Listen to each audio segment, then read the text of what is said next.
Good morning, good afternoon, and good evening to wherever you may be. Welcome back to the Pitch Perfect podcast with myself and Elaine. Hello. Hi. Today we have a very special guest, someone that I hold very close to my heart.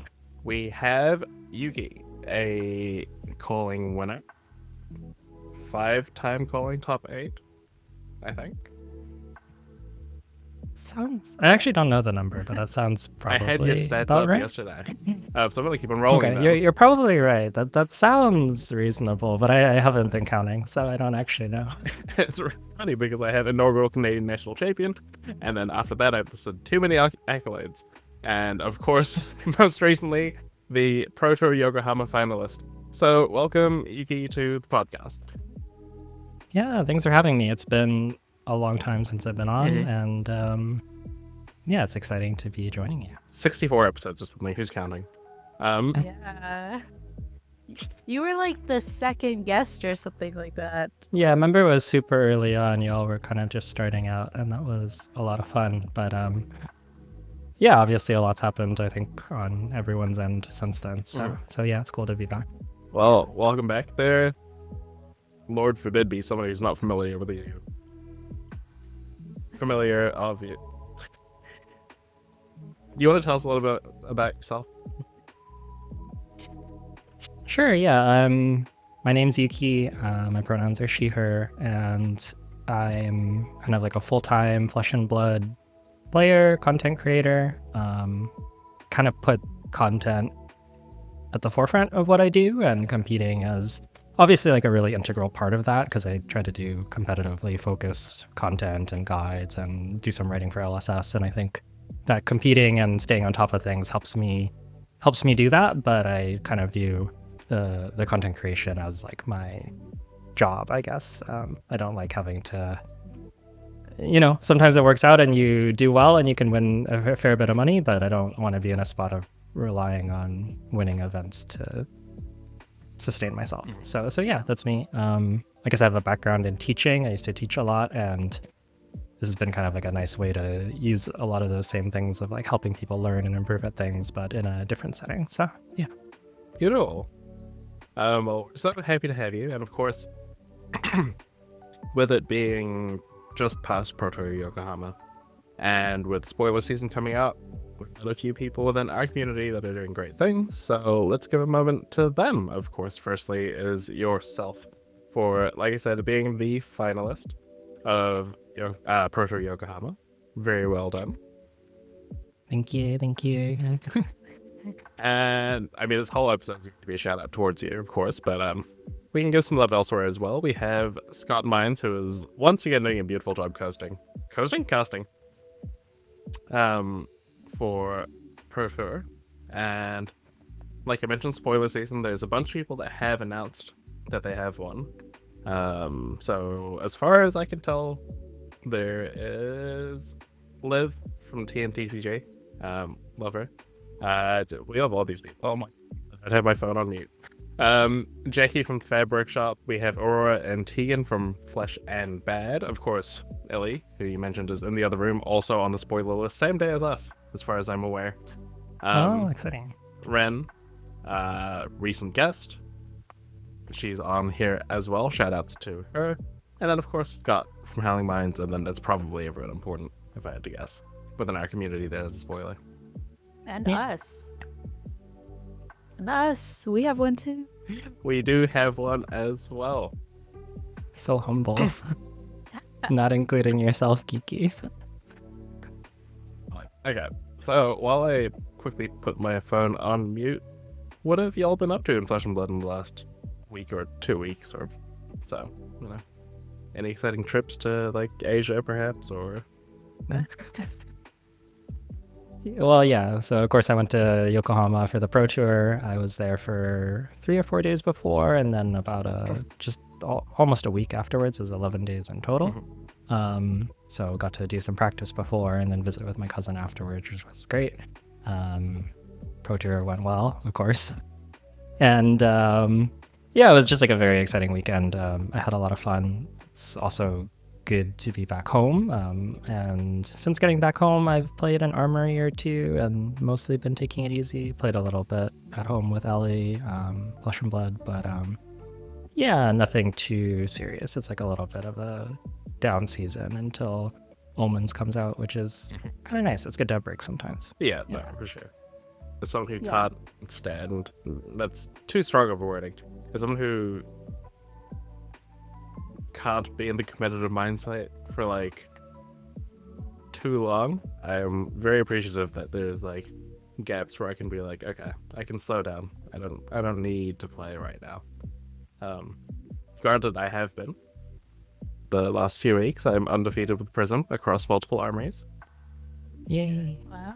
Yeah. People keep on telling me she's bad and asking me why I'm playing her, and I'm like, just don't worry about it. And then they forget their Yeah, no poppers, and reason. like, no, actually, that's the opposite.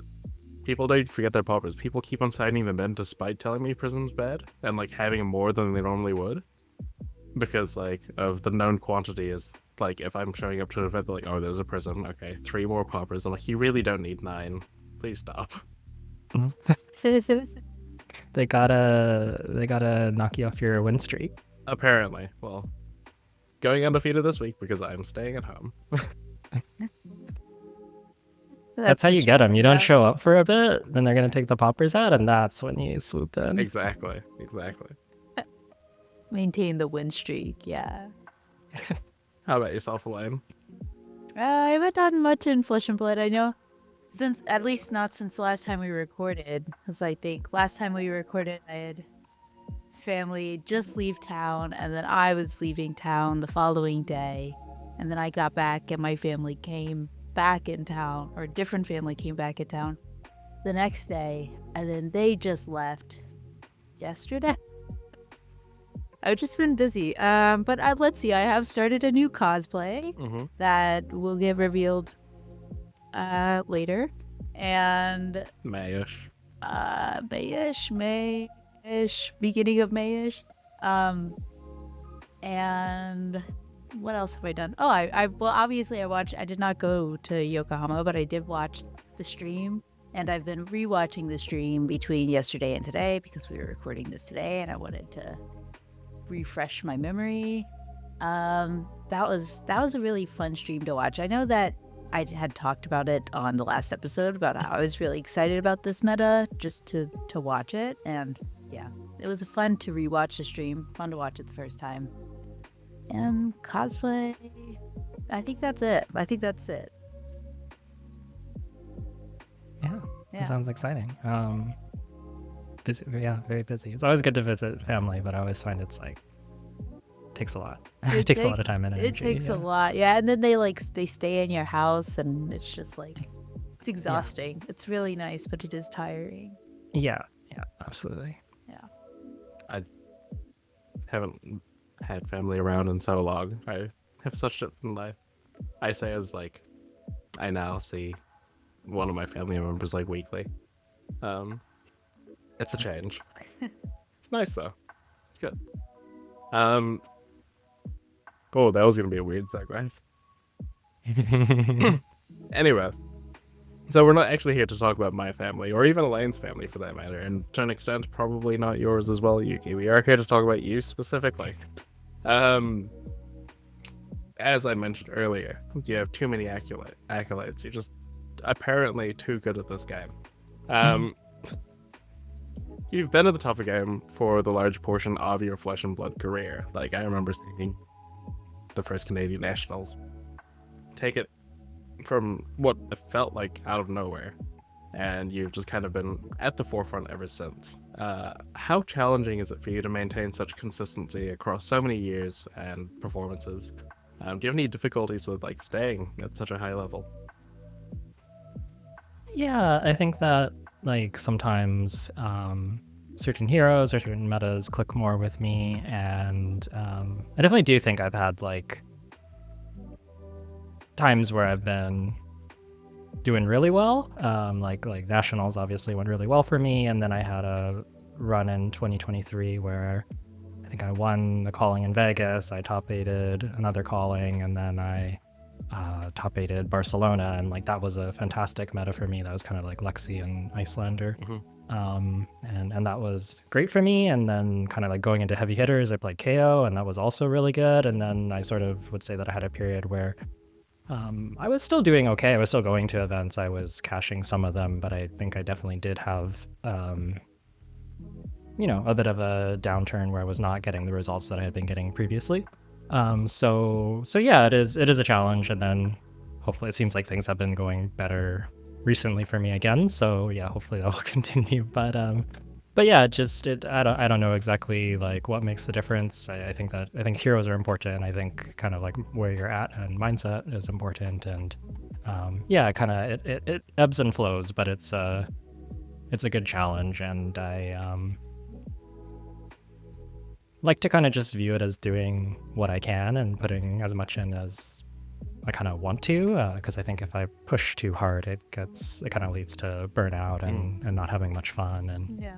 I think that kind of follows with poor results as well. So yeah, it's been a lot of like managing expectations, not being too hard on myself if things aren't going well, and just putting in the time and energy that I do have, and kind of playing Flesh and Blood a lot when I feel like playing a lot, and other times playing not as much if it's not really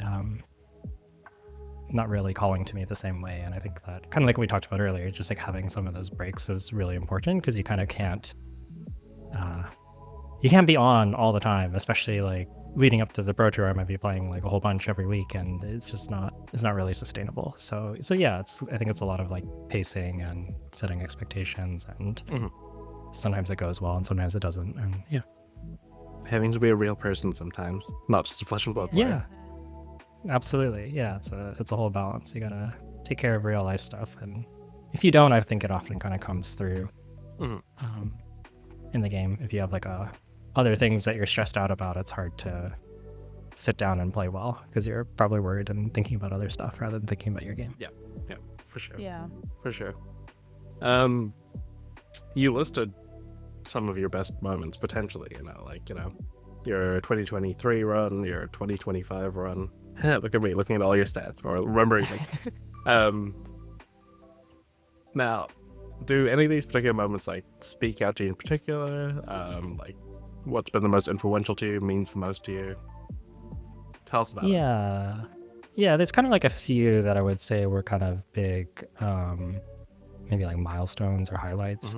The first one would definitely be the first Canadian Nationals. I kind of just started this game as a hobby during COVID. I wanted to connect with people and have something to do, and I had been previously kind of getting back into card games. I was playing Magic, and I played a bunch as a kid growing up and all of that for quite some time, but I hadn't played in like almost a decade, and so that was kind of like getting back into the TCG space. But I mean, I've always been like kind of a competitive person. I want to do well, but most of my time in Magic, I was pretty casual as a kid.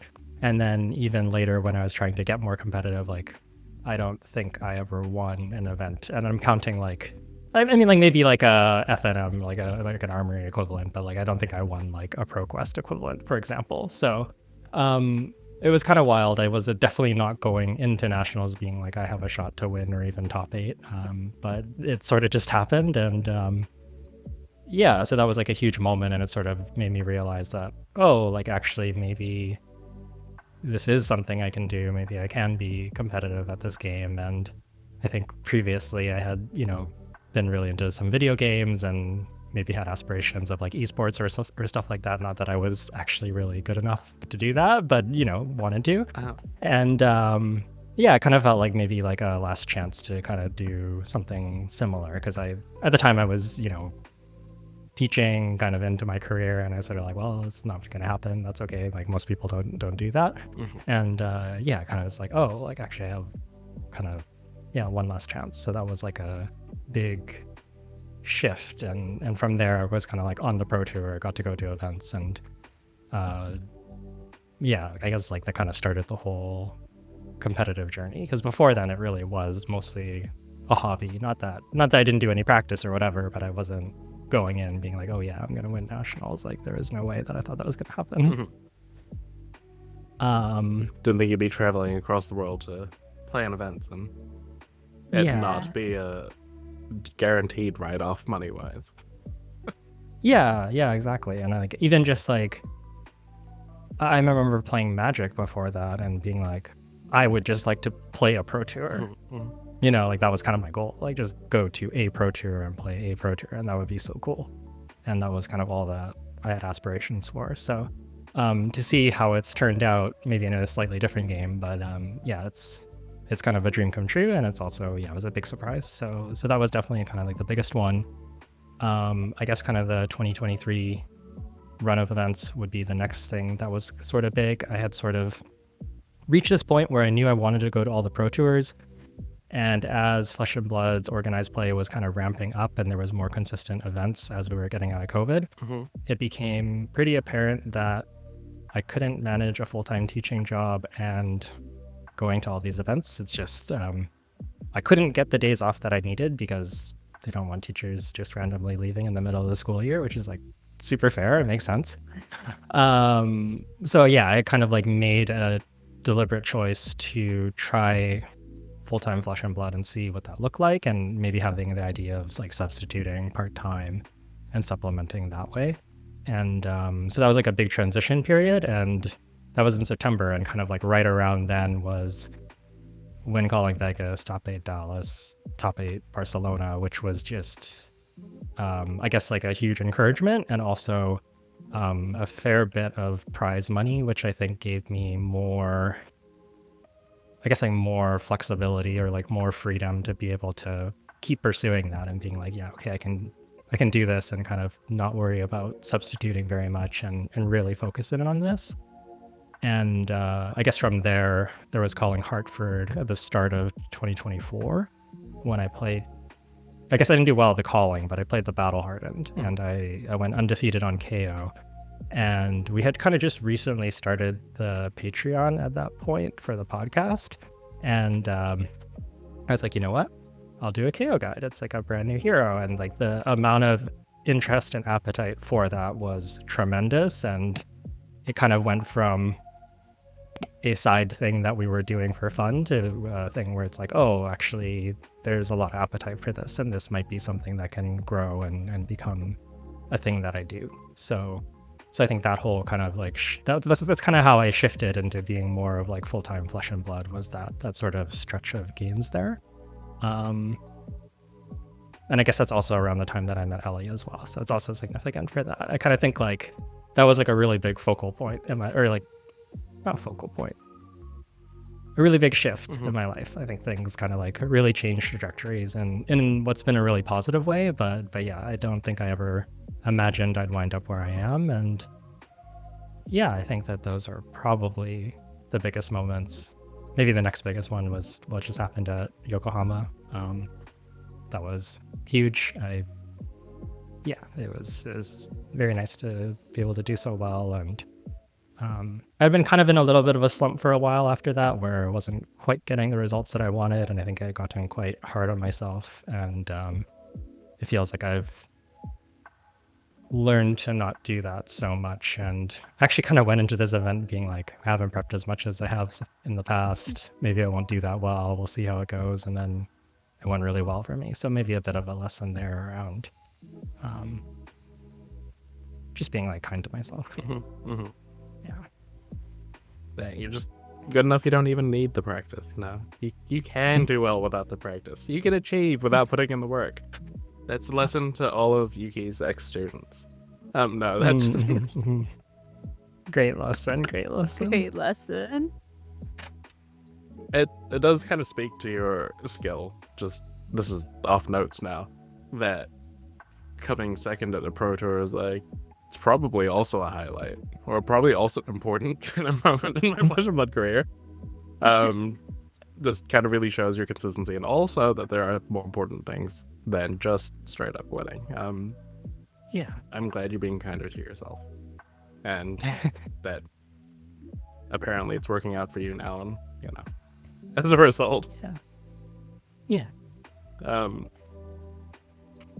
I mean, it's been like even just hearing you recount your journey, and obviously being in the Flesh and Blood space for as long as I have, and seeing it like secondhand, it's just like very inspiring. I think you've always just yeah, I've always just found you a very inspiring player. So it's really cool to hear you talk about your journey and those influential moments. And on the journey, you've had a lot of teammates that are also very highly skilled players. But what would you say, like, what's the importance of having such skillful players along your side as part of that flesh and blood journey? Yeah, I mean, so I mean, I really value my teammates. I've said this a few times for the most recent Pro Tour that I don't think I could have gotten to where I got without them, and I had a lot of support with learning Acilio and kind of getting brought up to speed there, and even just like going through sideboard and game plans into different matchups that maybe I didn't have as much experience into, and even just like testing for top 8, like all of that was hugely important, and I think everyone was like a big contributing factor to doing as well as I did. And yeah, I think that the skill of the players is of course important. Knowing that you're getting good games that you can rely on matters a lot, and getting high quality practice is obviously great. But yeah, I guess I also think that there's a whole bunch of other things that go into like being a great teammate, and those are things like good chemistry, being pleasant to play games with, and having a what I'd say like a good analytical mindset where you can talk about the game afterwards, talk about what went well, what didn't go well, what were your takeaways, and what were there some mistakes on either side that you noticed, and really kind of like evaluate what's going on. And I think that that's like those skills are maybe even more important than being good at the game, because I think if you have those skills, you can, for one, you'll get better as you play, and then for two, like even if somebody's really good to play with, if you're not getting good takeaways and learnings from them, or you're not enjoying your time playing with them, it's not as important. So yeah, I really value I guess just like the camaraderie and people's attitudes and appetite to learn.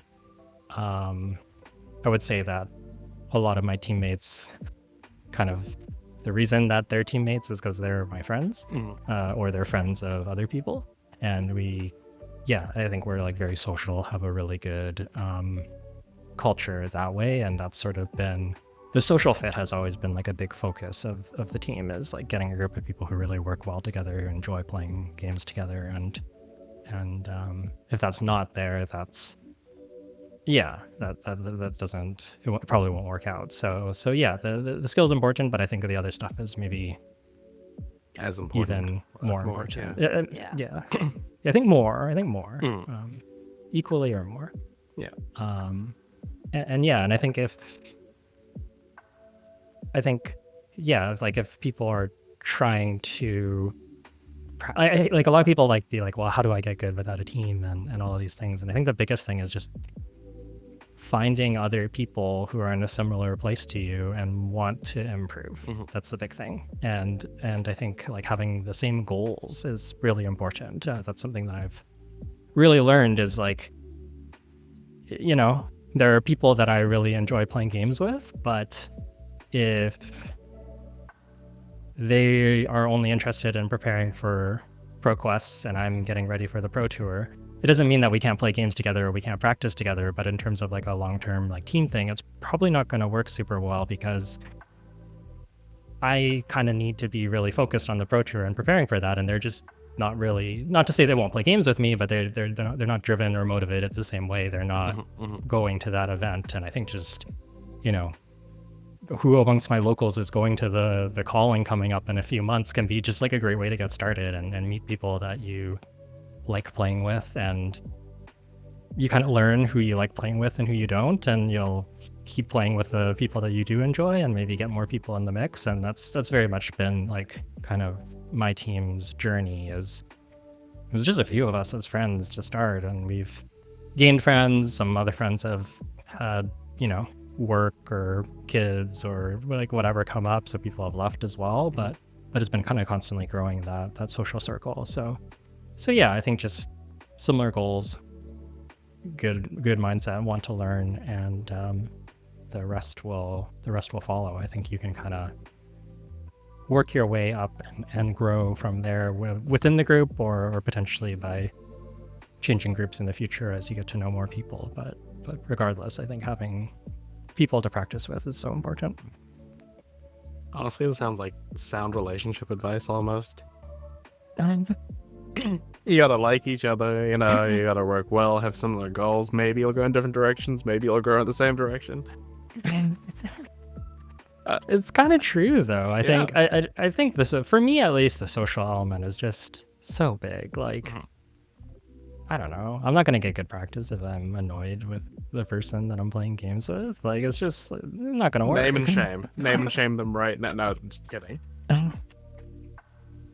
We have had other guests that definitely would have named and shamed people by now, but we definitely don't expect that. Hello. Speaking of relationship advice, Where are you y'all can going? see the show notes so you Yeah, can see well. where I was kind of going with that. What are not relationship advice? What are some of the best pieces of like flesh and blood related advice you've been given in your journey throughout this game? Flesh and blood related advice, yeah. Whether it be through the physical game or related to the community around it, your I was gonna say friend group. Well, yeah, your friend group, your testing group, etc. Totally. Yeah, I guess there's like kind of like maybe a few different things that stand out.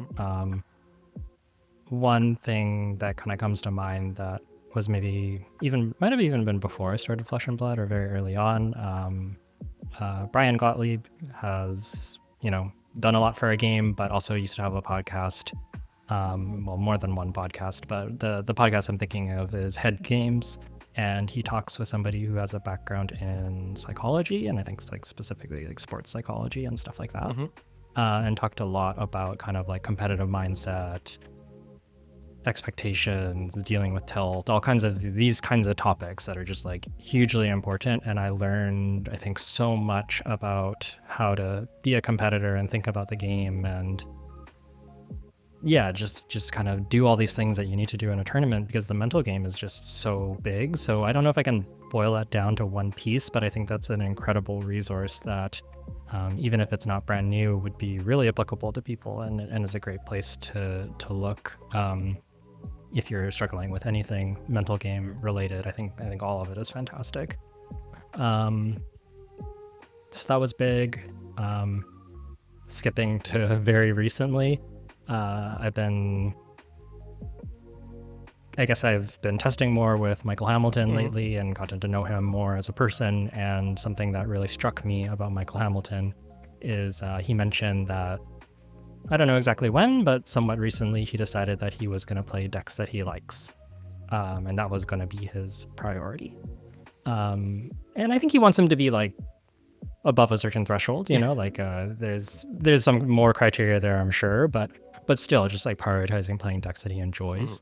And I think prior to this, I was very much kind of play the best deck, figure out what the best deck is, don't have biases, be objective in your testing. And I think that's worked pretty well for me. I think that there is some good advice there, and I think for a lot of people, maybe playing the best deck can be good advice. And I think maybe there was a point for me where that was a really good piece of advice that I got, was try to figure out what the best deck is and play that, rather than whatever my pet deck is, and that helped me a lot. But I think there's also like a balance, and to Hamilton's point, I think playing something that you enjoy is also really important, and that kind of let me, for this event, lock in Acilio early,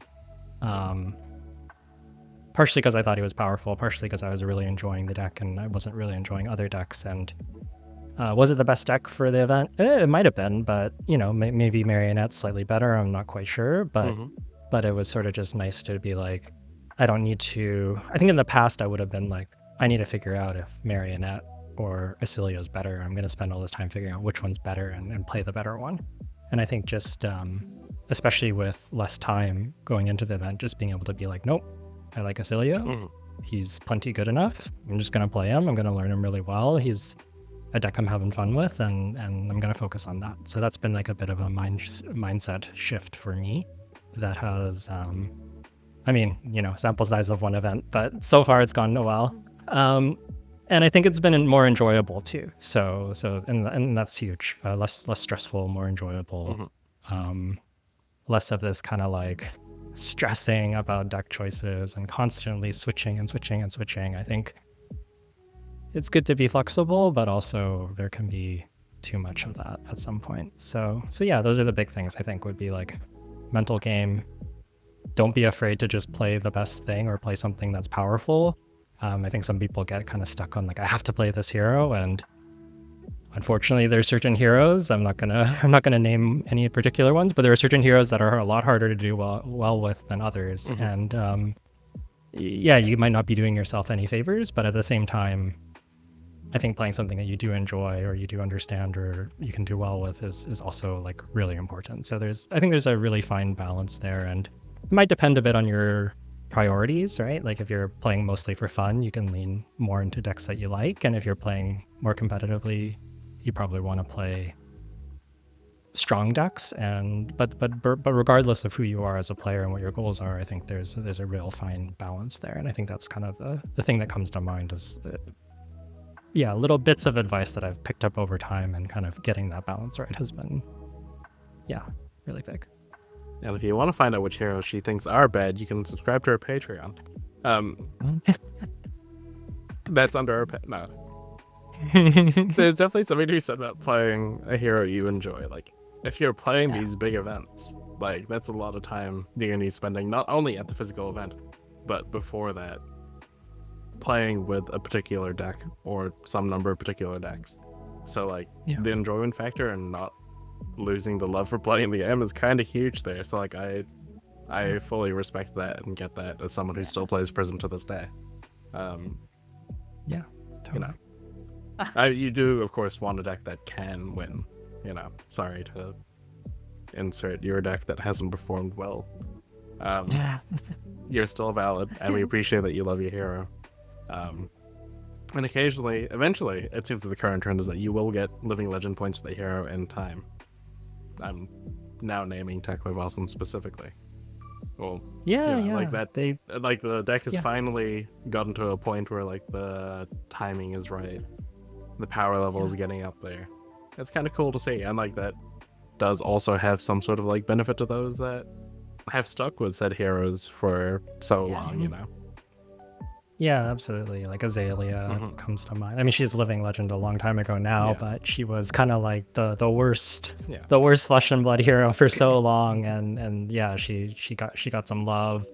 We'll see where Olympia winds up, but it seems like they want to give Olympia some support and help him do well. So yeah, I agree with you that I think a lot of these heroes do come around, and there's nothing wrong with being a specialist. I think the biggest thing is just be realistic with yourself. If you're playing Olympia because you love Olympia, that's great. If you're playing Olympia because you think you're maximizing your chances to win the tournament, it's like, maybe you could pick another hero, and maybe if you pick it up and haven't played any games, you would do worse with it. But if you gave it some time to practice, you could probably do better.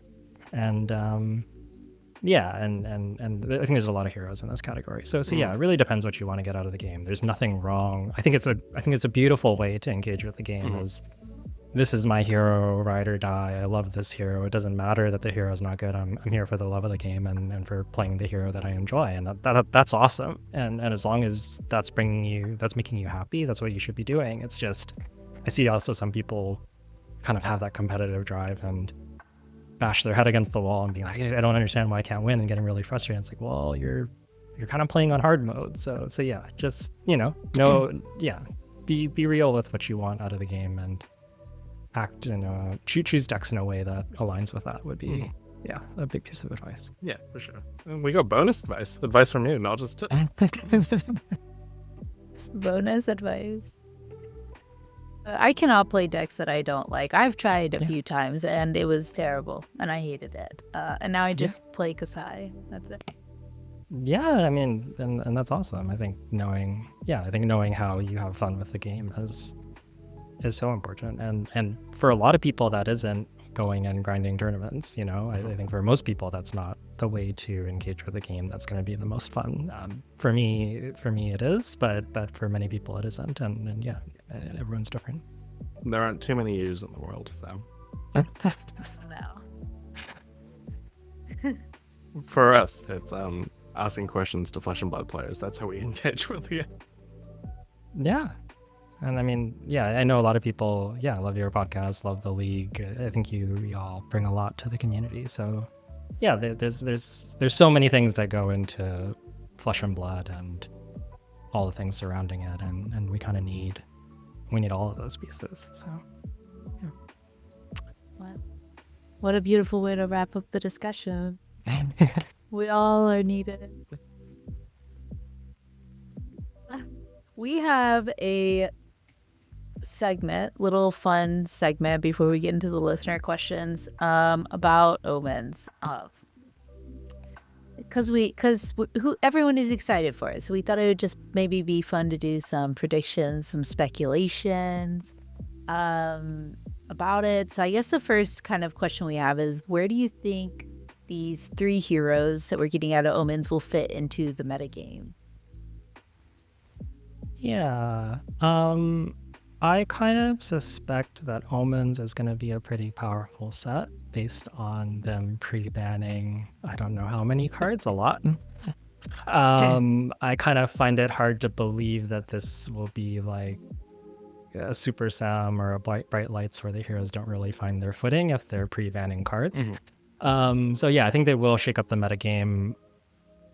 I guess I kind of think that Ziggy is going to be a more fair, less polarizing illusionist than we've seen in the past. I think Prism also kind of fits this bill as not being too polarizing, the current Prism. But yeah, just like, I know a lot of people are nervous about illusionists. Illusionist has a certain track record and reputation. But so far, nah, it's fine, right? Yeah, Yuki? it's all good. We can trust the illusionist. There's nothing to see here. Like, oh, mechanologist, how good. But yeah, I think that Ziggy doesn't, so far, we'll see, like it could change. We've seen like 10 cards, but Ziggy doesn't look like they snowball in quite the same way that other illusionists do. So I think that Ziggy might be, my prediction is that they've kind of figured it out a little bit, and we're gonna make an illusionist that isn't so like, you have to deal with what I'm doing or the game's over the next turn. Like not actually over, but like effectively over, where you're just kind of drowning for the rest of the game. I think we might get less of that with Ziggy, it would be my guess. Yeah. Aurora probably fill that aggro role, I'm sure, but I think looking like she's going to be maybe pitching a little bit more, which is cool. I think they want to maybe move away from Redline a little bit, which is nice, and it's cool to see a new hero, well, a returning hero, I guess, and kind of a new interact with the game in a little bit of a different way, not just the same hero rehashed again. And then Acilio, I think, is going to be like on the fair, well, like on the more like value end of Wizards. I think he's probably going to be a little more mid-rangey, trying to get these ponder tokens and kind of make these value plays. And if I had to guess, less combo oriented than the current Acilio, which I think for many people is probably a plus. There's people that really enjoy playing combo. There's also a lot of people that like, please stop comboing me. And I think both are valid, but it's good to get I think it's good to get a break from it sometimes as well. Please let me hit turn 5. I've only seen a quarter of my deck. I want to see more cards. Please let me play. I have to say, I kind of agree with all of those techs. From the very minimal stuff we've seen from cards to like even the kind of teaser gameplay breakdown of these heroes that they gave us in the keynotes. Ziggy definitely feels like they use more attack actions and stuff, and like the ward that we've seen so far isn't very like big compared to ward for angels or whatever. So I can definitely. It's also not a weapon. Like you it kind of translates into Ziggy's weapon for 2 arcane, but it's like it's not a mirror guy, you know, or a Soraya going 4 go again, draw 2 cards, like. It's not consistent, right? Like you said, it's not a weapon. Like it's definitely going to, well, I would hazard a guess it feels a little more like a more traditional and less board statey illusionist. And yeah, the same with Acilio as well. Definitely doesn't give the kind of feeling so far that's going to be in a combo based deck. Like the fact that the example turn they used was like, here's, well, it's an instant, but like, you know, a defense reaction, and this is how you can get value off this defense reaction. It's like, it feels almost more like Icelander-esque, where you're playing in your opponent's turn, but in a kind of disruptive, defensive sort of way. I wouldn't be surprised if we start seeing like Fjendel's Fighting Spirit and Acilio decks. That kind of vibe. Yeah. That wouldn't shock me either. So yeah. And he also wouldn't be shocking you because he's not a combo deck anymore. That's true. Now, with our way too early predictions, we're going to get you to try to predict what a majestic rarity card for each hero could look like, potentially. Is this too bold to spring upon you?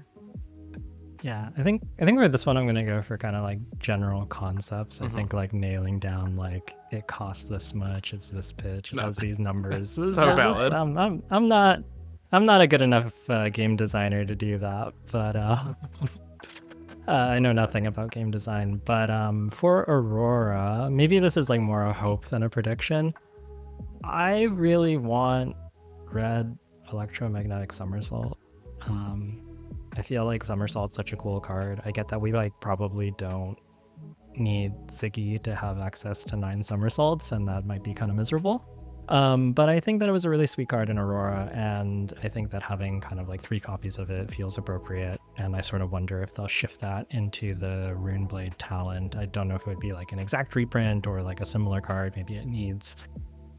Maybe it can only return lightning attack actions or something like this. But I would really like to see a card like Somersault, because that was one of my favorite cards in Aurora, and I just don't want to believe that it's gone. If you control a rune shot. There you go. Yeah. I like that. That was a fun card. I guess for Ziggy, I'm guessing that there's going to be, they kind of like have these holo counters, and so far the holo counters are like, you can't, it seems like it lets you not use Ziggy's ability on the holo counters a second time, is like kind of what we've seen so far.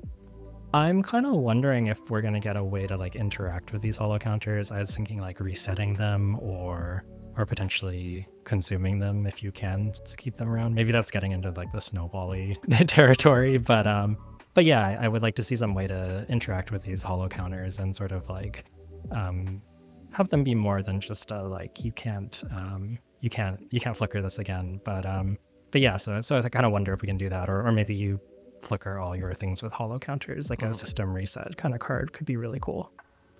So that's sort of what I was thinking for Ziggy. And then for Acilio is a really hard one. I don't really know what this guy's trying to do.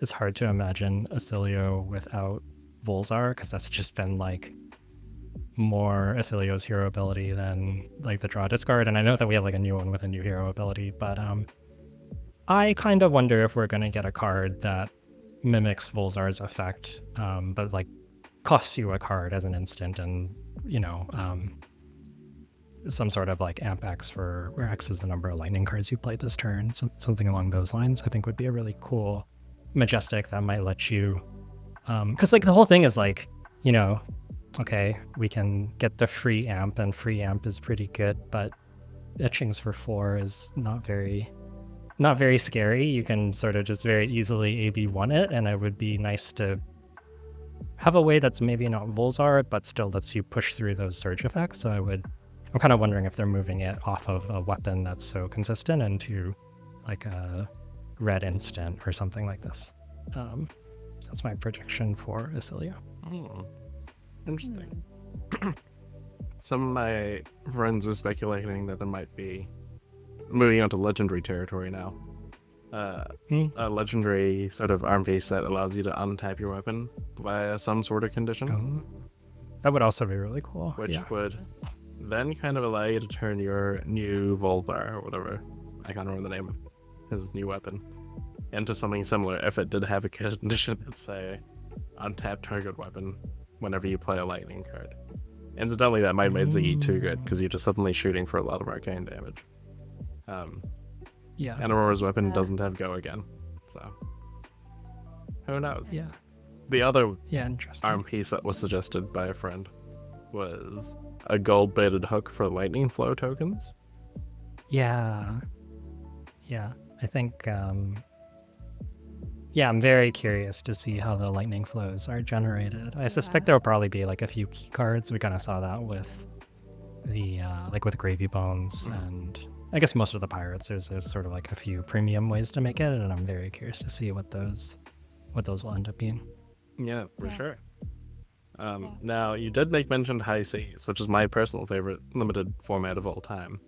Do you have any far too early predictions on how this may kind of play as a limited format, if you want to maybe make comparisons to prior limited format? Oh, I should also mention this is kind of what you like. Your podcast is very limited format focused. This is just a random question, I swear.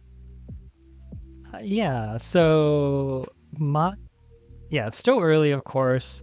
I think it's striking that this is kind of like another all arcane set in the way that like Rosetta was. All the heroes can deal arcane damage, and I think we've seen the macro, which makes your lightning flows have spell voids, so you can interact with it as well in that way. So my guess is it's probably going to be like somewhat Rosetta-esque, but without all the earth life gain, so it won't be as fatiguey. And we'll see. I'm sort of hoping that the decks are... I'm hoping that the go again is something you have to work for a little bit in this set, which is like funny because lightning go again, that's sort of what you expect. I just feel like I can really imagine like a whole bunch of instants and a whole bunch of 4/0 go agains that block 2, and that not being very interesting. So I kind of think that the go again is maybe going to be at Majestic. We have a lot of go again from like old lightning cards, and maybe the new lightning cards will have less of that, and then in CC they can have it, but it might be more something you need to work for a little bit. And I think we even see that in Aurora's hero ability. It's basically the old one, but you require a lightning flow to make the embodiment of lightning as well as the 2 resources. So yeah, my guess is that you're going to have this kind of like arcane chip damage game, and you will be able to do powerful go again turns, but it might take... I think the power is going to be gated behind these lightning flows and kind of like building them up, and you may not be able to do those explosive turns right away, which you mentioned High Seas, I think kind of reminds me of High Seas too. You kind of often had this mode of the game where you're playing 3-for-7s over and over again, and then someone gets a bunch of gold and you crack a bunch of gold and you do like 20 damage, and it was fun. I think it was fun that the format was so powerful, but it was also kind of it wasn't like playing against like Fi, for example, in Uprising, where he's just like, oh, I drew all the head jabs and the lava burst, and I'm gonna do it like 2 turns in a row and goodbye. So yeah, I think you're gonna have to kind of have this like gradual rise in power as you accumulate the lightning flows, which seems cool. Yeah. Slightly off topic, but like High Seas, I liked it because it felt like all the attacks were meaningful because of that Treasure Island macro. And like that early game damage was impactful, not because it was damage, but because of the implications of what it could bring. So if Omens does a very similar thing in terms of making the early game feel impactful without it just being raw numbers, I'd be very excited about that. Yeah. We'll see. I think... Well, I don't know. I think I'm just really excited about Limited. I was like, this set's going to be so good for Limited, and it's like, I don't actually have a reason to think that. I just, I'm just excited that Limited's back. I'm really excited that I love Limited. I'm definitely a Limited player. And when this set was announced and we saw the preview, I was like, I haven't been this excited about a set in a long time, just because it's been a long time since we've had like a Limited set that I really liked. Well, it's the Thai Seeds, I'll be honest. Yeah. And so I'm super excited about it. It looks so fun, and everything you were describing sounds so fun. Like Rosetta without Earth. I don't like her. reasonable. Yeah, Sorry, I guess. Kiki. I guess it's fine. That's cool. I'm also ready to open the booster pack and to be excited about the commons. Realistic. Yeah. Get to open the booster pack and not skip directly to the back. I can look at each common and be like, how can I use this? Yeah. Honestly, one of the best parts about Limited for me is experiencing the cards that you wouldn't normally consider or experience in the same sort of extent. And Yes. Yeah. That's one of my favorites too. It kind of makes me feel like being a kid again. yeah. I remember just like opening boosters. I didn't even know what the cards in the set were because like the internet wasn't the way that it is. So you're just like opening it and reading cards for the first time and then being like, oh, like what can I do with this card? And even the most jank common was kind of exciting. Yeah. And Limited sort of captures that feeling in not exactly the same way, but it's similar. It's like the closest you can get is what it feels like. Yeah. Yeah. And it makes me feel slightly better about my carbon footprint. You know, like if I'm going to be opening all these cards, at least I can use some of them once. Yeah, exactly. Yeah, I have a few friends that, you know, they will buy product, but they make a point of, no, we're going to draft this product so it doesn't feel like I'm just buying it to open it and get my cards. I also get to have a fun experience. So yeah, I think it's a good way to enjoy the game. Yeah. Sorry, I'm just loving it using carbon footprint as an excuse. I'm an environmental scientist, no judgment. I'm always thinking of my carbon footprint. Open packs responsibly. Yeah. Okay. So that was the bulk of learning about you from our end. But of course, there is a fair few people that have some like very valid, interesting, and some like interesting questions for you. So I guess we'll just get started on the listener questions section. Let's pretend there's like a tagline there. Use your imagination. Our first one comes from Fable Hero New Zealand, from Discord, and she says, "Are you looking forward to finally having a limited season? It feels like it's been a long time. What hero in the new set looks good so far?" Yeah. The short answer is yes. I'm really excited. Surprised, I'm sure. The long answer was the last 10 minutes. Yeah. For hero, I think I'm the most excited about Ziggy. The kind of like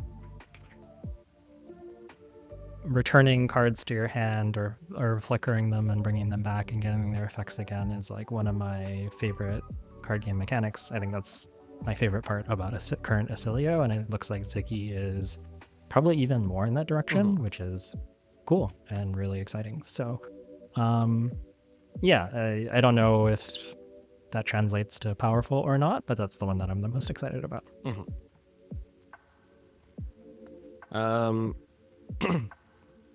Yeah, golly. Our second question comes from Sigma Chaos Brute on Twitter. There's actually like a few questions here. Well, so we'll take them one at a time. Did you have a mirror strategy? I'm assuming this is in reference to Yokohama and Acilio. Yeah. So, I mean, some of it is try to draw Gone in a Flash really quickly. Draw the good cards. Yeah, and hope you can combo, and sometimes you just blow them up. But more than that would be to try and survive the opponent's combo and get them into like an end game where I have a decent amount of life, because the deck that I was playing had 3 cloud covers, 3 wobbles, of course sigil assaults as well. So you kind of have a lot of ways to interact and drag out the game a little bit. And I found that a lot of my Acilio mirrors could get pretty grindy. I'd often get like halfway, 2/3 through my deck before someone was at 0 life, and I really kind of enjoyed those scrappy Acilio mirrors. Sometimes somebody just dies to the combo and that happens, but yeah, I liked kind of trying to get it into these more scrappy end games, and that way my interaction, like the wobbles, the cloud covers could really shine. And that was sort of, if I couldn't high roll the combo, that's the bulk of my strategy. I think more games went to the interesting end games than the super combo. Oops, I won. No, yeah. Yeah. I mean, that's good. Like, you don't really want to rely strictly on just having the combo, right? Like, because as you said, it just becomes a race of like who can get it. You want that game plan is, what if I don't get it? How do I win the game? So, Yeah. good to have that. And then on the other side, you recently wrote a Rhinar guide. Do you have any thoughts on current Rhinar competitive builds? Meat X, Eugene Spallbaker, and Savage Claw.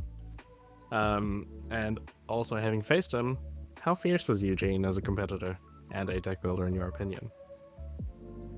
Yeah, I haven't thought too much personally about Rhinar since the bans. There is the new Intimidate Go Again card. Is it Predatory Pounce? Something like this. It's a 2 for 6 that gets Go Again if you've intimidated. Oh, yes, yeah.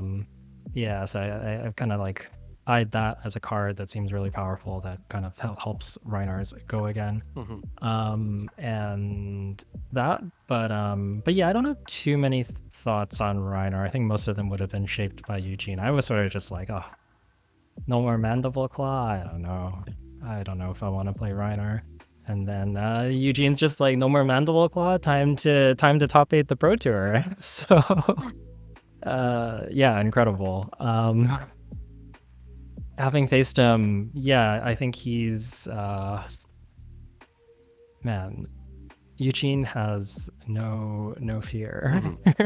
I think he just loves playing Rhinar and rolling the dice, and that makes him an intimidating opponent, I guess, pun intended. Because you just like don't know what's gonna happen, and you're just you're kind of along for the ride, and it kind of feels like he's setting the pace of the game, and if that all works out for him, it's gonna be pretty scary for you. It was also just like preparing into Eugene's deck for the semifinals. It was like, I had I had Michael Hamilton, Michael Fung, I think a few others, like all trying to collaborate on how to play, and they're like, how do you play this deck? Like, what are we supposed to do? Like, are we supposed to just like no blocks and roll here? I think that's what Eugene would do. And so it's like all these types of things, and trying to be like, yeah, what would Eugene do here? So yeah, definitely somebody that has his own deck, his own play style, and I don't think anyone can quite emulate that. Yeah. Yeah, he is his own player. There are Rhinar players, and then there is Eugene, specifically. It's so fun to watch them. So fun. It's really fun, and some of the cards in his deck, you just like see like blue even bigger than that. Like what is going on here? Every time I watch it, I'm like, what's happening? How did this even happen? Like, how do you put this together? I love it. It's so fun. Yeah, it is really fun.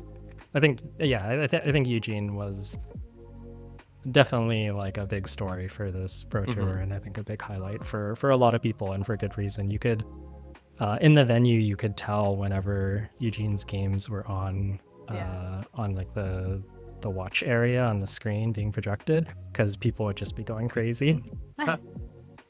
He also had the screen capture of the entire event with the sunglasses. Yeah, that's right. Yeah, he had the sunglasses on. It was great. He's Could you see his hand through his sunglasses, perchance? Did it reflect at all?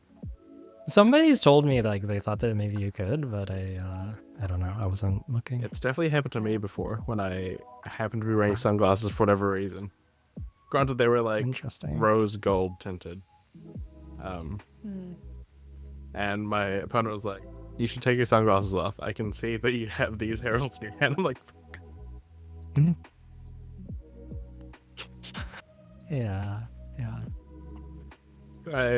Just since we're on the topic of Eugene, one of my close friends was inspired by the performance and decided that they wanted to play Rhinar as well.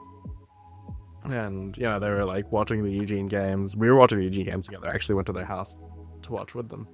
And then they came the next day to our gaming session, and I'm like, "Oh, is this Eugene's list?" And they're just like, "No, nobody else can play that list. I'm playing a different deck on the side."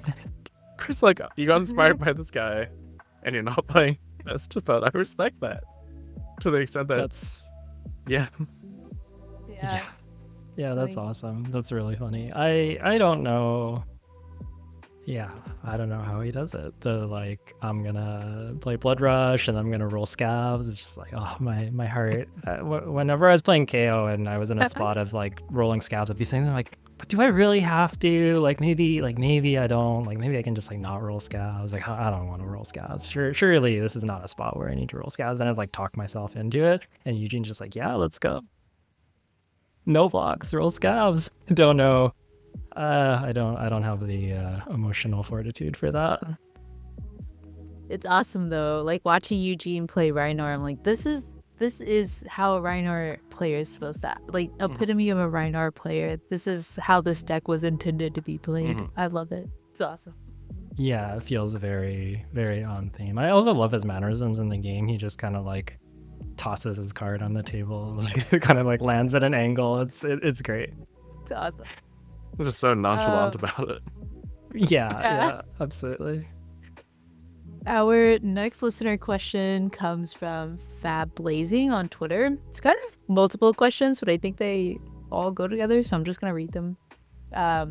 When preparing for a tournament, how early do you lock in your hero? How much time do you spend prioritizing playing what you think is going to be the best in the meta versus what you're comfortable with? And how do you balance the axis versus like comfortable versus best? Oh, there's one last question. Is Kano our Lord and Savior? And I'm gonna go with the controversial take of no. I don't think Kano is our Lord and Savior. I have to admit, for the longest time, I was like, I don't know why everyone's whining about Kano. And then when he finally was like about to LO, I was like, kind of ready to not just randomly sit down against Kano and be like, please don't just kill me out of nowhere. Like I've had the, I know a lot of people loved Kano. Probably good that he was in the game. I'm also okay that he's gone now. I just want to say this is the person that finished second with Acilio saying, oh no, please don't kill me out of nowhere. Well, at least I have to get to my turn with Acilio. Like your disruption probably stops my turn like most of the time, so maybe. Okay, valid. But yeah, no, fair. Acilio is also very, very explosive. But yeah, kind of back to the main question, I guess. How early do I lock in my hero? I guess this time I locked in Acilio about a month out, and Briar was like a few days before, because there was a lot of uncertainty with the format. That's on the high end. I don't think I've actually ever locked in a hero that early, and I think that in the future I might actually try to do, maybe not necessarily that early, but trend towards locking in earlier. That felt like a positive thing. We kind of talked about that.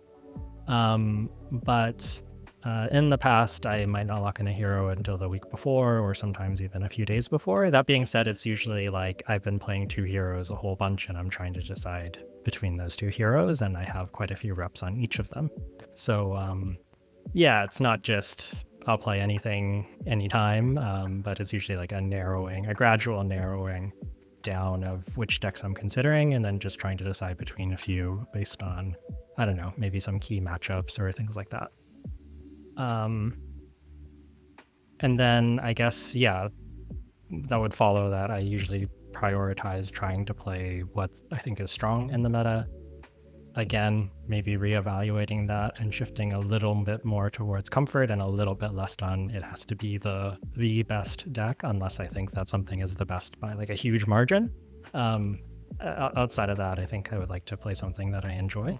But I do put a pretty big emphasis on playing something that is powerful and strong. And in terms of this like comfort level, I guess there's kind of like comfort's really important. You need to know your deck well, and you need to be well versed on it to do well, especially at an event like the Pro Tour. You can't just show up on a good deck and be like, I'm just going to get carried, because other people are going to play that deck better, and people are probably going to have played against that deck. So you need more than just a good deck list to do well at a Pro Tour. You need to really know what you're doing and really be comfortable.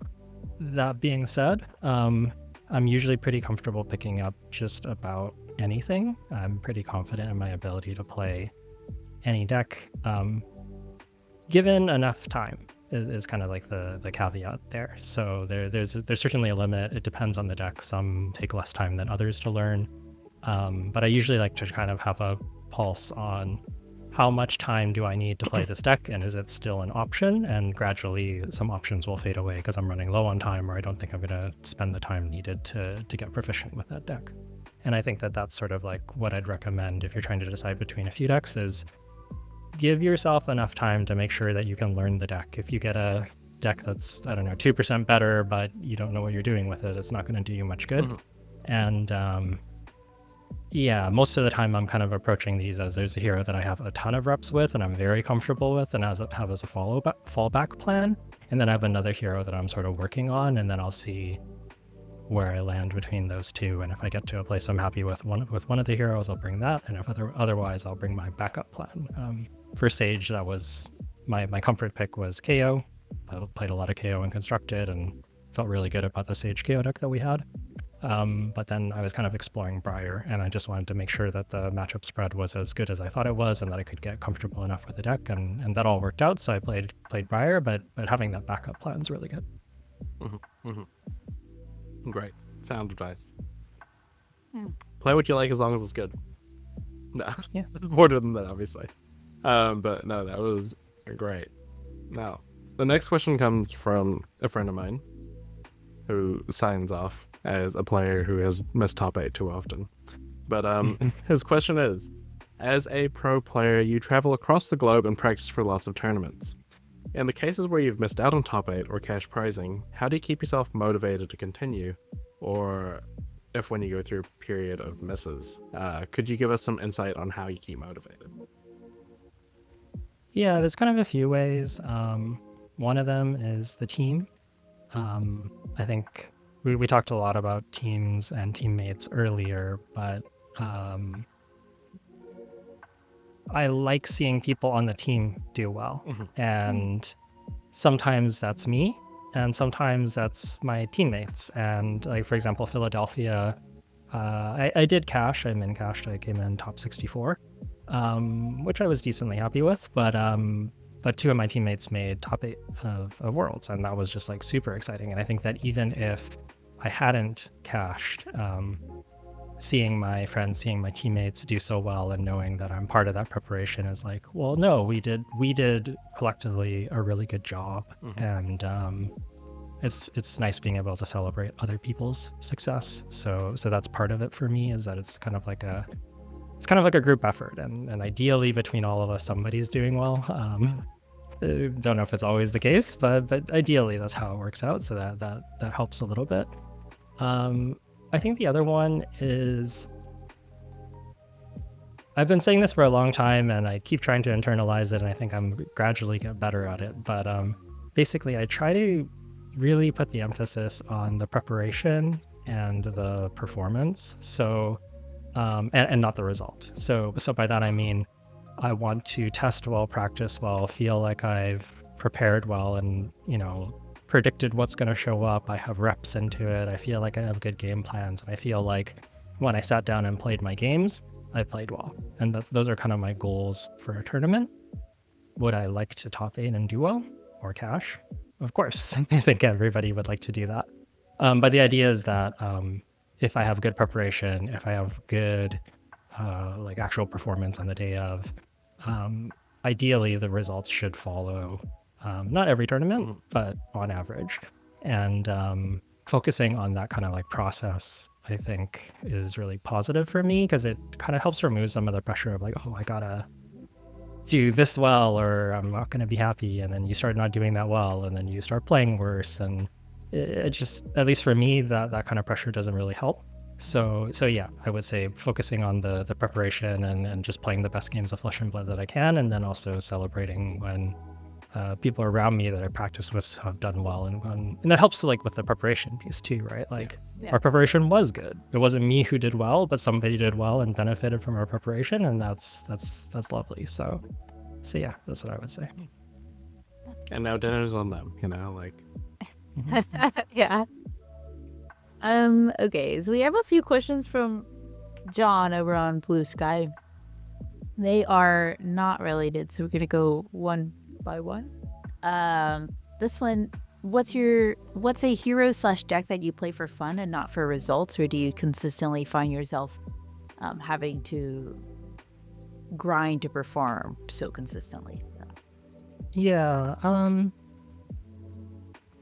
I guess it's like a little bit hard to answer because I kind of just have fun playing Flesh and Blood decks in general. This is part of why I think I'm willing to mostly pick up decks if they're good to some extent. I have some preferences, of course, but I think I find just like a lot of playstyles fun, and I think I find learning new decks fun. So kind of I guess my big thing is like I do enjoy going to Armory. I go most of the time, like 2 to 3 times per week kind of thing.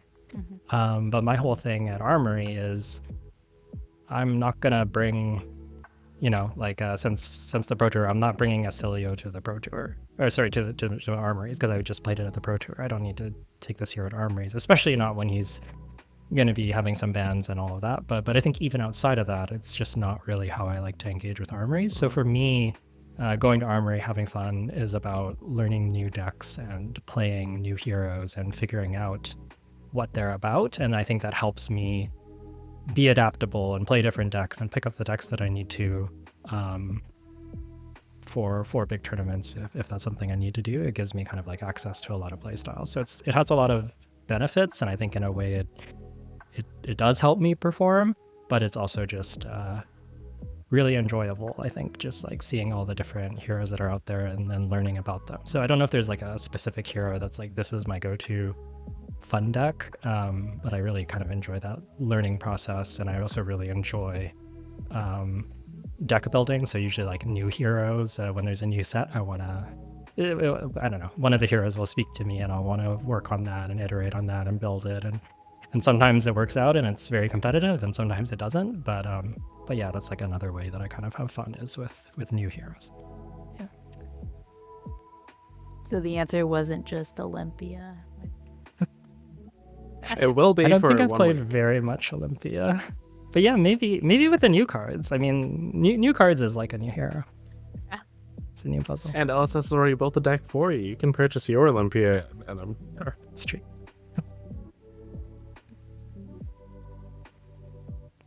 Okay, this next question is a little wild and definitely different than all of our other listener questions. Also from John.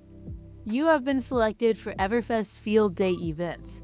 The events are a 3-legged race, egg toss, and a wheelbarrow race. You can't be the wheelbarrow. The available partners are 1 per event: Riptide, Arachne Tarantula, RKO, Levia Consumed. So pick one for each event. The leftover hero has to face you in dodgeball. Choose wisely. In dodgeball? I like how that's what you almost like, oh fuck. Well, I was just like, oh, I only have to pick 3 out of the 4, and then I the was like, fourth one. it's kind of like picking 4 things. Yeah, just the 4th one is your It's nemesis. harder. Yeah. Yeah. Okay. Well, wheelbarrow race. I think Tarantula. Like, surely Tarantula's got to be pretty good at doing that. Mhm. If I'm not the wheelbarrow, like, I don't know anyone's gonna be faster than Tarantula. I agree. That's a great shout. Well, like, yeah. Egg toss. Riptide? I don't have a good one. I'm just like, Riptide's a ranger. He probably has good hand-eye coordination. Just real quick, what's an egg toss? You like have to throw an egg back and forth. Oh, okay. Yeah. Okay. Yeah. I'm familiar Don't with break it. it. And also the brutes might be kind of... That might accidentally Oh, no. crush it, Yeah.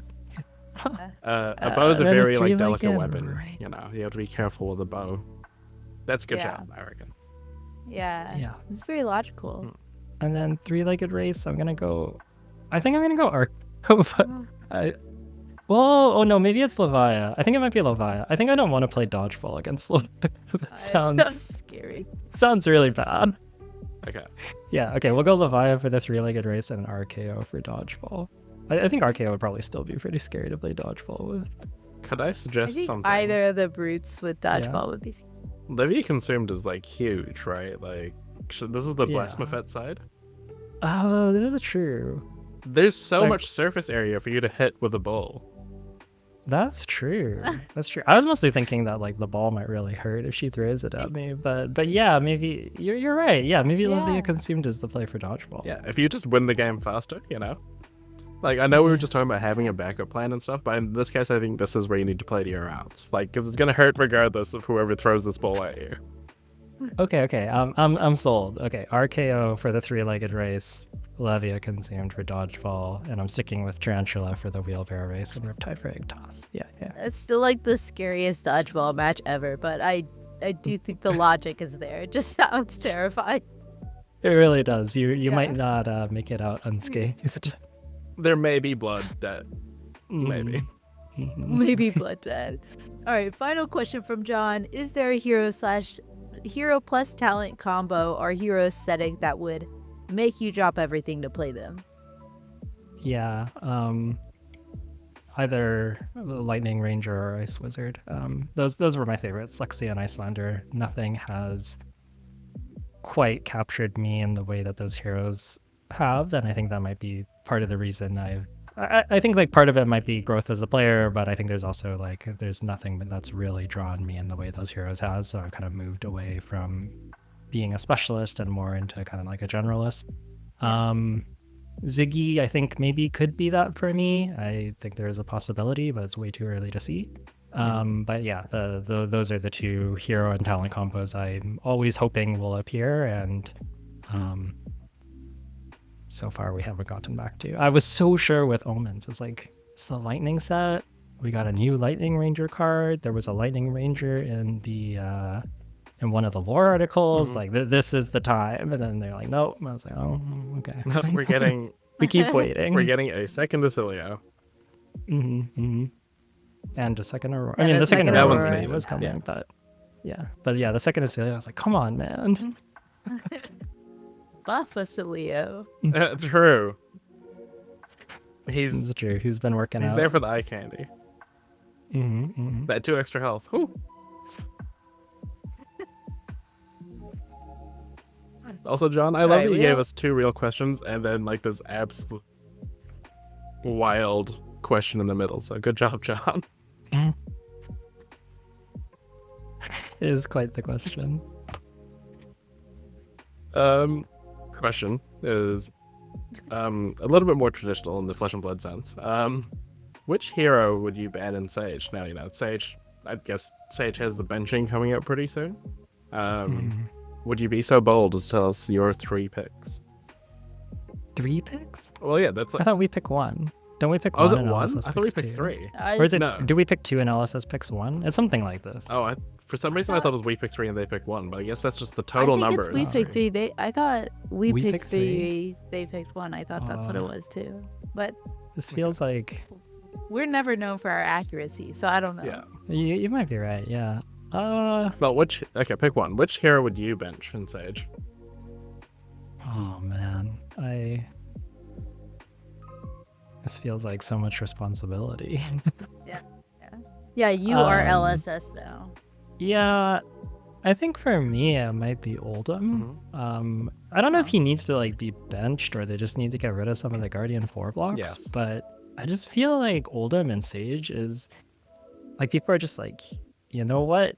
We can just build Oldham in this way where he's like super miserable to play against if you're like, you know, like Briar, if you're KO, you're Ira, like there's just like a whole bunch of decks that Oldham is just like 80%, 90% into.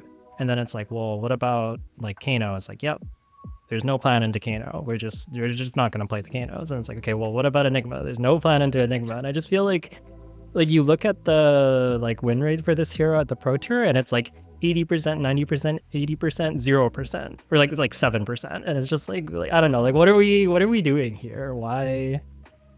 I don't think these games are fun for anyone. You just sit there and block until your opponent runs out of cards and they have almost no recourse. And then when your blocking doesn't work because you're against Kano, you just like sit there and you can't do anything. And it's like just not very interesting. So I don't know if this is like so much a complaint about like the hero needs to get benched or like we need to do something about these 4 blocks, but I just think that this kind of matchup spread is like not good. Yeah. Dang, and people call Illusion polarizing. That's what I'm saying. But I'm also like a known Oldham hater, so I hated Oldham back in the day for similar reasons in CC. So I definitely have a bit of a grudge against this guy, but I do think that he's kind of miserable. So I don't know. You know, that's valid. Elaine would ban Azalea, so makes sense. And that's a personal thing also. I might have also said that. I think with the boots, I can accept Azalea now. Like, she's like thoroughly hosed by the anti-dominate boots that are at generic and anyone can register. And I'm like, okay, fair enough. If I want to not lose to Azalea, not that you can't lose, but like, if I want to get a lot of points into Azalea, I can. Mm-hmm. But yeah, I think that before Azalea was pretty awful. They're like, oh, I take 10 and I have a Blood Rod turn 0. Yay.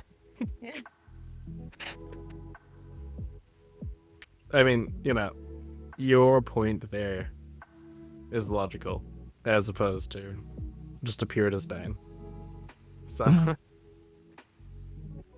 I think there's nothing wrong with having disdain for a hero. Yeah. I don't know. I love hater energy. It's okay. Only when it comes to Azalea am I a hater. Usually I'm a lover. She just does something to me. Turns me into a hater. I always thought it's so funny the Azalea player, they just like pick up 4 pumps, put them all on the table at once as if they're one card, and you're like, come on, man. Come on. It just feels so like, really, this is what we're doing here? I don't know. It always like half cracks me up and half makes me go like, seriously?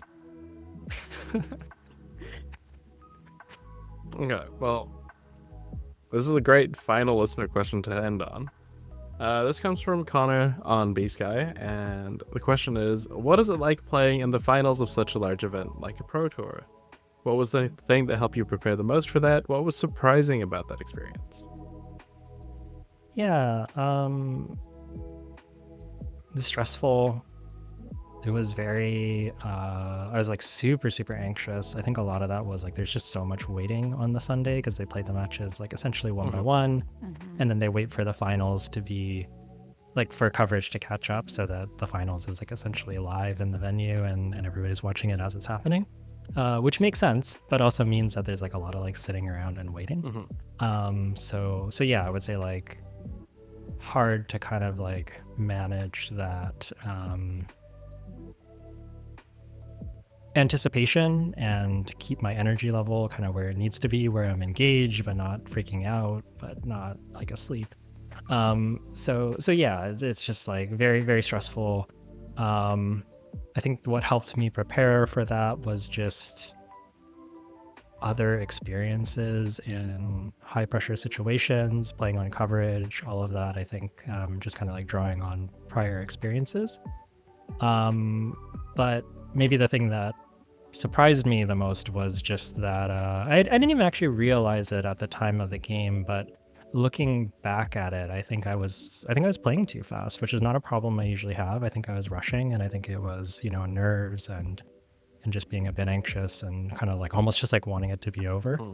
And that surprised me. I didn't think that would happen, and I think if I could go back and tell myself something, it would just be to slow down a little bit.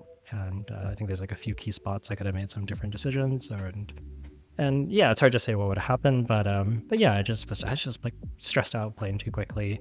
Yeah, and I guess the other thing was just that it was quite emotional for me actually afterwards. Like I just that feeling of being so close and almost being able to taste it, so to speak, and just like not quite getting there was that was tough. It was very emotional for me for a little bit, and I kind of needed to take a little bit of time to myself and just feel that and then go, but I still did great and I should still be happy. It's just, you know, it's a hard thing. It's very mixed. So yeah, just the amount of pressure, the amount of nerves, the amount of emotion that went into all of that was a lot. And I think that having some experience in similar situations was helpful, but nothing quite compared to the finals of a Pro Tour. It's a whole different beast than the finals of a calling, for example. So yeah.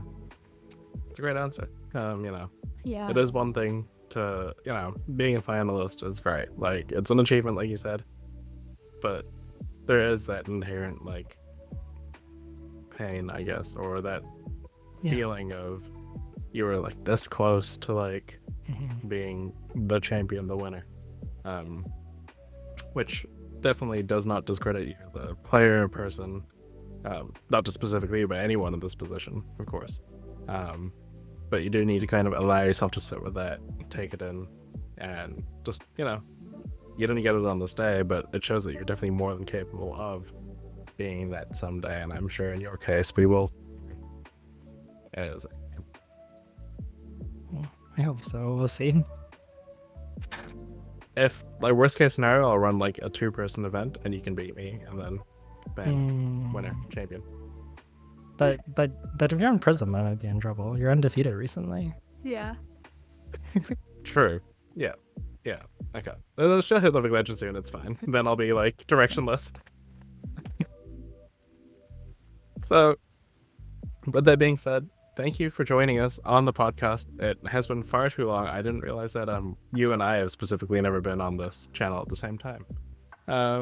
Actually, I think we did commentary together at some point, maybe for like one of the Rainbow Pitch Leagues. But yeah, that sounds familiar. We've done some a little bit together, but yeah, somehow hasn't happened until now. Somehow in the year plus 2 years that I've been involved with this, you haven't been on this channel. 2. I'm glad we've corrected that now. Anyway, nonetheless. Yeah. Thanks for having me. It's been such a pleasure and a lot of fun. Well, for those who for some reason are watching this and don't know how to find you on socials, how do people find you in the Flesh and Blood world? So I'm at Yuki Lee-Bender on Twitter and Bluesky. And I also have a Patreon, patreon.com/onthebobble, as well as a podcast called On the Bobble that is related to that Patreon. So if you're interested in content or coaching or things like that, you can check out the Patreon. And if you're just interested in the podcast, you can find us on most of the major podcasting platforms, Apple, Spotify, and so on. So yeah, those are the best ways to get in touch with me. Perfect. And do you have any sort of special shout outs that you want to do? Maybe somebody in the next room. Yeah, no one in particular, but I'd like to thank the whole team, the Invasion and Stroopwafel. People were lovely and just a ton of fun to be around this time. I mean, always, but yeah, it really felt like we were connecting well this event, which was great. And just like all the support that I got from people and testing, talking through matchups, all kinds of stuff. People were super, super helpful. And of course, shout out to Ellie, who wasn't able to make it to the Pro Tour, but still, was chatting with me, keeping up with me, asking how things were going, and still being really supportive. Really appreciative of her for that as well.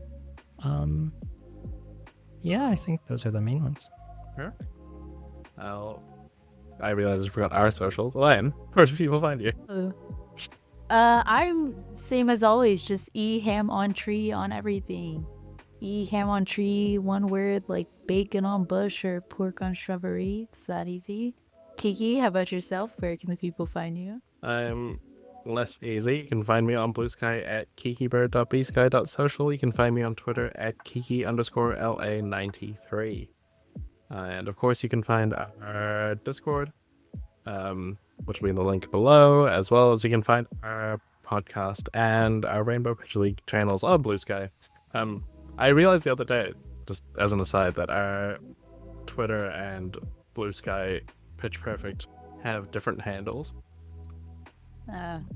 Probably. Yeah, so on Bluesky we're Pitch Perfect Pod, and on Twitter we're Pitch Perfect Fab. There you go. Oh. There you go. Yeah. The more you know. Well, on that note, thank you very much for joining us. It's been great having you. Lovely to chat with you. We have a little bit more to film that we're going to post before this. So if you're watching this and you haven't already seen the blind ranking video, go back, watch it. Like 3 minutes of your time. You can do it. And until then, on behalf of all of us, thank you for joining us, and we will see you all next time. Goodbye. Bye.